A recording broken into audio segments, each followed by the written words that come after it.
Hello दोस्तों, स्वागत है आपका अपने चैनल शाइनिंग मून में। आज मैं आपके लिए लेकर आया हूं साइकोलॉजी का जो अधिगम टॉपिक है, उसकी जो परिभाषाएं होती है, बहुत जटिल परिभाषाएं हैं जिनके कीवर्ड से मैंने एक शॉर्ट ट्रिक बनाई है। जो आपको अच्छी लगे तो कमेंट बॉक्स में ज़रूर बताएं। आशा करता हूं कि आपको बहुत अच्छी लगेगी, क्योंकि इसमें जो शॉर्ट की बना रखी है उसे आपको याद करने में आसानी होगी और लंबे समय से याद रख सकते हैं। क्योंकि जो इस परिभाषाएं होती है वो जटिल परिभाषाएं हैं और उनको याद करना बड़ा कठिन होता है और लंबे समय तक हम जब तक एग्ज़ाम होगा तब तक याद नहीं रख पाएंगे। इसलिए मैंने कीवर्ड बना रखे हैं इनके, तो कीवर्ड से हम इनको याद रख सकते हैं। और जल्द ही हमारा चैनल शाइनिंग मून आपके लिए रीट बेस्ड जो सिलेबस बेस्ड कोर्स है वो जल्द ही शुरू कर रहा है, तो आप इसके साथ बने रहे और वीडियो को अंत तक देखें। तो हम शुरू करते हैं। परिभाषाएं ट्रिक द्वारा सीखे। क्या है? ट्रिक द्वारा हम परिभाषाएं सीखेंगे। व्यवहार के कारण व्यवहार में परिवर्तन, किसने बोला था? ये इसके कीवर्ड है। क्या है? कीवर्ड है कि व्यवहार के कारण व्यवहार में परिवर्तन। अगर अधिगम में ऐसा लिखा आ रहा है परिभाषा में कि व्यवहार के कारण व्यवहार में परिवर्तन, तो क्या किसकी परिभाषा होगी? वो गिलफर्ड की परिभाषा होगी। रीट एग्जाम में ऐसा होता है कि बार बार किसी परिभाषा पूछी जा सकती है या परिभाषा दे दी जाती है, उसके बारे में उसके जो किसने दी इसके बारे में पूछा जा सकता है। रीट के अलावा और भी जो शिक्षक जो श्रेणी के एग्जाम है उनमें ये पूछे जा सकते हैं, तो इनको याद करना आसान हो सकता है। व्यवहार के कारण व्यवहार में परिवर्तन। क्या है? व्यवहार के कारण व्यवहार में परिवर्तन गिलफोर्ड ने दी थी। आवश्यकताओं की पूर्ति किसने की? गार्डनर मर्फी द्वारा। व्यवहार का संशोधन व परिवर्तन, व्यवहार में अगर संशोधन या परिवर्तन है तो गेट्स के द्वारा। प्रगतिशील व्यवहार किसने दी? स्किनर ने। सीखने की संज्ञा नवीनतम ज्ञान व नवीन प्रतिक्रिया वुडवर्थ के द्वारा दी गई। आदत ज्ञान अभिवर्तियों का अर्जन क्रो के द्वारा। परिवर्तनों का अनुसरण पील महोदय ने दी। उचित परिवर्तन हिलगार्ड ने दी और धारण करने योग्य रिले व लेविस ने दी। अब इनका हम देखते हैं कि व्यवहार में परिवर्तन कौन करेगा। हम इसका कीवर्ड बना लेते हैं और उनको याद करने की कोशिश करेंगे कि व्यवहार में परिवर्तन कौन करेगा। व्यवहार में परिवर्तन करेगा गिलफर्ड। कौन करेगा? व्यवहार में परिवर्तन करेगा गिलफर्ड। बाद में आवश्यकताओं की पूर्ति। अब हम देखते हैं आवश्यकताओं की पूर्ति कौन करेगा। आवश्यकताओं की पूर्ति करेगा गार्डन मर्फी। कौन करेगा? Garden Murphy. ऐसे याद रखा जा सकता है कि आवश्यकताओं की पूर्ति कौन करेगा? Gardner Murphy. बाद में देखते हैं व्यवहार का संशोधन व परिमार्जन। जो व्यवहार है उसका संशोधन व परिमार्जन कौन करेगा? व्यवहार व संशोधन परिमार्जन करेगा गेट्स। कौन करेगा? गेट्स। उसके बाद में प्रगतिशील व्यवहार।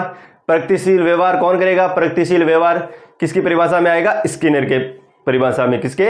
स्किनर के परिभाषा में ये आएगा। अब हम देखते हैं कि जब हम फोटोकॉपी करवाने जाते हैं तो वहाँ पे क्या किया जाता है? स्कैन किया जाता है। क्या किया जाता है? स्कैन किया जाता है और उसके क्या हो जाती है? प्रोसेस होती है, यानी प्रगति मिलती है। मतलब स्कैन होके वो कंप्यूटर में हमारे सामने PDF के रूप में आ जाता है। तो हम क्या कर सकते हैं? याद रख सकते हैं कि प्रगतिशील व्यवहार क्या होगा? प्रगतिशील व्यवहार कौन करेगा? स्कैनर करेगा।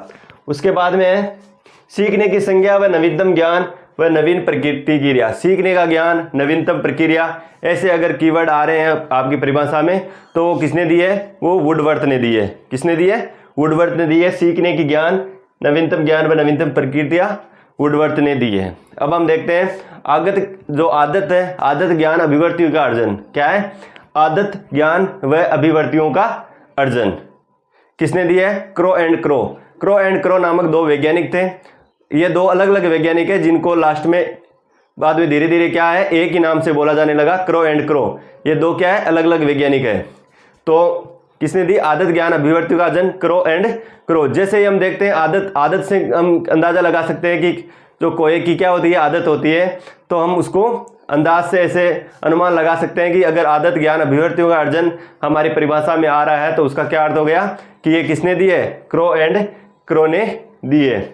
साइकोलॉजी के बहुत सारी परिभाषाएं जो प्रसिद्ध है, वो सबसे ज़्यादा प्रसिद्ध है क्रो एंड क्रो की परिभाषाएं।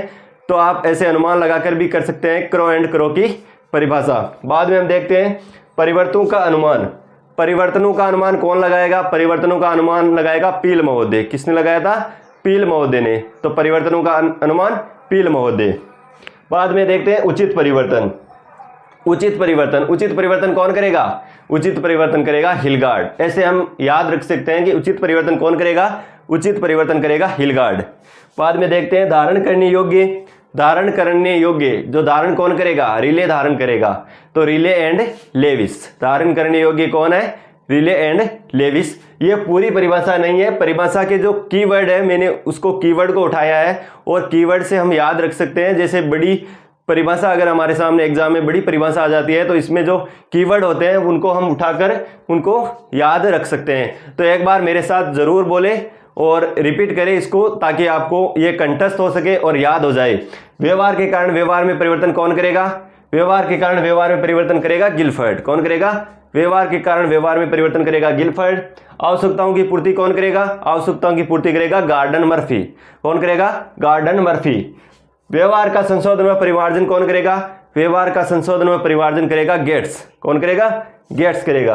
बाद में प्रगतिशील व्यवहार, प्रगतिशील व्यवहार मैंने बताया आपको स्कैनर। बाद में सीखने की संज्ञा व क्या है, सीखने की संज्ञा नवीनतम ज्ञान व नवीन प्रतिक्रिया कौन करेगा, वुडवर्थ करेगा। बाद में आदत ज्ञान अभिवर्तियों का अर्जन। आदत ज्ञान से क्या है कि क्रो एंड क्रो, आदत ज्ञान अभिवर्तियों का अर्जन कौन होगा, क्रो एंड क्रो के द्वारा यह परिभाषा दी गई है। अब परिवर्तनों का अनुसरण कौन करेगा, परिवर्तनों का अनुसरण करेगा पील महोदय। उचित ज्ञान का अभिवर्धन, उचित परिवर्तन कौन करेगा, हिलगार्ड करेगा। कौन करेगा, हिलगार्ड करेगा। धारण करने योग्य रिले एवं लेविस। तो हमें क्या करना है, एक बार इन पे हाथ रख लेना है। जैसे यहां से हाथ रख लिया हमने, व्यवहार के कारण व्यवहार में परिवर्तन कौन करेगा, गिलफर्ड करेगा। और एक बार इसको पूरी को याद करने के बाद इधर हाथ रख के इसके द्वारा गिलफर्ड के द्वारा की गई परिभाषा, व्यवहार के कारण व्यवहार में परिवर्तन, गार्डनर मर्फी आवश्यकताओं की पूर्ति, गेट्स व्यवहार का संशोधन का परिमार्जन, स्किनर प्रगतिशील व्यवहार, वुडवर्थ सीखने की संज्ञा, नवीनतम ज्ञान व नवीन प्रतिक्रिया, क्रो एंड क्रो आदत ज्ञान अभिवृद्धि का अर्जन और पील महोदय परिवर्तनों का अनुसरण, हिलगार्ड उचित परिवर्तन और रिले व लेविस क्या करेगा, धारण करने योग्य क्षमता अगर उसमें लिखी हुई है तो रिले एवं लेविस होगा। ये थी हमारा आज छोटा सा सेशन। आज का सेशन आपको कैसा लगा, अगर अच्छा लगा हो तो कमेंट बॉक्स में ज़रूर बताएं और अपने दोस्तों को ज़रूर शेयर करें और हमारे साथ बने रहे। Thank you for watching. पढ़ते रहे, मस्त रहें।